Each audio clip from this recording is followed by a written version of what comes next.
डोंगरी गावात गेल्या 62 वर्षांपासून चालू असलेल्या प्रथेप्रमाणे गुढीपाडव्याच्या शुभमुहूर्तावर ग्रामसुधारणा मंडळाची नियुक्ती सर्व गावकऱ्यांच्या साक्षीने हात वर करून मतदान पद्धतीने करण्यात येते। यावर्षी सुद्धा डोंगरी गावाचे प्रेरणास्थान द्रोणागिरी स्पोर्ट्स असोसिएशनचे अध्यक्ष माननीय श्री महादेव शेठ घरत यांच्या अध्यक्षतेखाली करण्यात आली।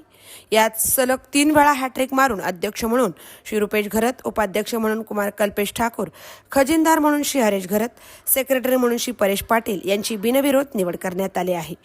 या प्रसंगी उपस्थित म्हणून कामगार नेते श्री महादेव शेठ घरत, माजी सरपंच निलेश घरत, अनंत भगत, माजी उपसरपंच किरण घरत, ग्रामपंचायत सदस्य किरण घरत, किशोर घरत, अंबादेवी मंदिर ट्रस्ट अध्यक्ष नरेश पाटील, ग्रामपंचायत सदस्य सचिन पाटील, गणेश म्हात्रे, अनिल घरत, राजेंद्र घरत, जयप्रकाश घरत, जनार्दन घरत, पराग घरत, मंगेश घरत, अनंत घरत, भरत म्हात्रे, राकेश पाटील, बाबूराव पाटील, प्रमोद घरत, विनायक घरत, भारत कडू, प्रवीण घरत, किशोर म्हात्रे, कृष्णा म्हात्रे, नारायण पाटील, सनी घरत, परेश घरत, संदीप घरत, नयन पाटील, धर्मेंद्र घरत, संदेश म्हात्रे तसेच इतर ग्रामस्थ उपस्थित होते।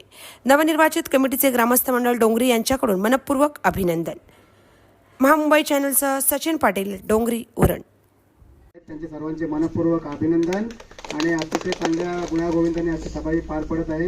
या सर्वांनी आज जे प्रमुख आहेत ठिकाणी मार्गदर्शन केले, भरत म्हात्रे असेल, आपला अनिल घरत असेल, अनंत घरत असेल, त्याने एक चांगल्या गावाच्या हितासाठी चांगलं हे केलेलं आहे। आणि राजेंद्र घरत अतिशय पोटतिडकीने आपले विचार व्यक्त